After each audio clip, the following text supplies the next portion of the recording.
మరి కాసేపట్లో గ్రూప్ 2 పరీక్ష మొదలు కాబోతోంది. పరీక్షకు హాజరయ్యేందుకు నిరుద్యోగుల ప్రయాణ కష్టాలైతే పడుతున్నారు. శివరాత్రి ఉత్సవాలను తలపిస్తోంది ముక్తేశ్వర రేవు. టికెట్ కౌంటర్ ఒక్కటే ఉండటంతో బారులు తీరారు ప్రయాణికులు. పరీక్షకు హాజరవుతామో లేదో అంటూ కూడా అభ్యర్థులైతే ఆందోళన వ్యక్తం చేస్తున్నారు.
మరి కాసేపట్లో గ్రూప్ 2 పరీక్ష అయితే మొదలు కాబోతోంది. పరీక్షకు హాజరయ్యేందుకు నిరుద్యోగులు ప్రయాణ కష్టాలు పడుతున్నారు.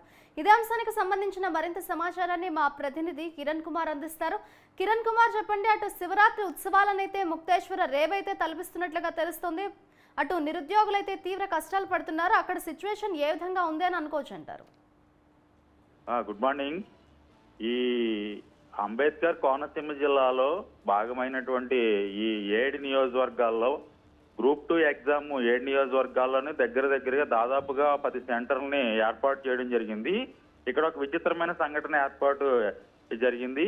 అది ఏంటంటే అమలాపురం నుంచి దగ్గరగా రామచంద్రాపురం నియోజకవర్గంలో కొంతమందిని అమలాపురం నుంచి అక్కడ సెంటర్లు అలాట్ చేయడం జరిగింది.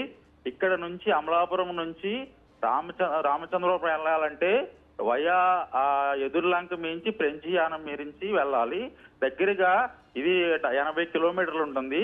కానీ ఇక్కడ అభ్యర్థులందరూ కూడా కోటిపల్లి రేవు దాటి రామచంద్రపురం వెళ్తే దగ్గరగా 30 కిలోమీటర్లు ఉంటుందని అందరూ కూడా ఈ దారిని ఎంచుకోవడం జరిగింది. దానివల్ల అక్కడ ఒక రేవు దాటి ఒకే ఒక పంటిని ఏర్పాటు చేయడం జరిగింది. దానివల్ల అస్తవ్యస్తం పడుతున్నారు ప్రజలు. అక్కడ ఉన్నటువంటి అభ్యర్థులందరూ కూడా ఏది ఏమైనప్పటికీ వాళ్ళ గుండెలు బాదుకుని లబో దివ్వమని ఇక్కడ ఆర్తనాదాలు చేస్తున్నారు. ప్రభుత్వం వారు వెంటనే 2వ పంటి ఏర్పాటు చేయాలని ఇక్కడ ప్రజలందరూ అక్కడ అభ్యర్థులందరూ కోరుకుంటున్నారు. అంటే కిరణ్ కుమార్, టైం తక్కువ ఉంది కాబట్టి ఇన్ టైంలో అటు పరీక్షకు హాజరయ్యే అవకాశాలు ఏమైనా ఉన్నాయా? ఇంకా ప్రత్యామ్నాయ మార్గాలు ఏమైనా చూస్తున్నారని అనుకోవచ్చు అంటారా? యాక్చువల్గా ఈ ఎగ్జామ్ కి 10:30 ఎగ్జామ్ గవర్నమెంట్ 10:30కి అలాట్ చేసింది. ఒక గంట ముందు ఎగ్జామ్ సెంటర్ కి వీళ్ళు హాజరవ్వాలి. కానీ ఇక్కడ ఏంటంటే వీళ్ళు 9:30కి ఇక్కడే ఉండిపోయారు ఇంకా కొంతమంది. దానివల్ల ఏంటంటే గవర్నమెంట్ పోలీసు వారు అర్జెంట్ గా పక్క పంటెలు అంటే ప్రైవేట్ పంటలు ఏర్పాటు చేశారు ఇక్కడ. దాని మీద అవతలకి వెళ్ళడానికి ఏర్పాటు చేస్తున్నారు. ఏది ఏమైనప్పటికీ ఇక్కడ ఎగ్జామ్ అందుకుంటామా లేదా అనేటువంటి దాన్ని వీళ్ళు ఆలోచనలో పడ్డారు ఇక్కడ అందరూ కూడా.